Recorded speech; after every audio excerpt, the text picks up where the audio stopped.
எண்ணெய் எறிந்தால் வெற்றி படத்தை தொடர்ந்து தற்போது தனது அடுத்தடுத்த பட வேலைகளில் பிஸியாகிவிட்டார் இயக்குனர் கௌதம் மேனன். முதலாவதாக சிம்பு நடிக்கும் காதல் கதை படத்திற்கு அச்சம் என்பது மடமையடா என பெயரிடப்பட்டுள்ளது.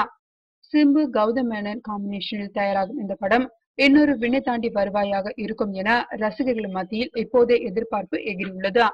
சிம்பு படத்தை முடித்துவிட்டு விக்ரம், நயன்தாரா நடிக்கும் துருவ நட்சத்திரம் படத்தை இயக்குகிறார் கௌதம்.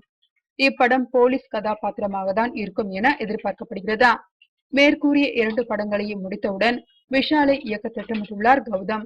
சமீப காலமாக ஆக்ஷனில் வெளுத்து வாங்கி வரும் விஷாலை வைத்து மென்மையான காதல் கதையை இயக்க கௌதம் திட்டமிட்டுள்ளாராம்.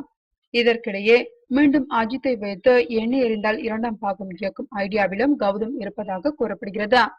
எப்படியோ போலீஸ் கதை, காதல் கதை என மாறி மாறி சலிப்பு தட்டாமல் ரசிகர்களுக்கு விருந்து வைக்கப் போகிறார் கௌதம் என்பது மட்டும் உறுதி.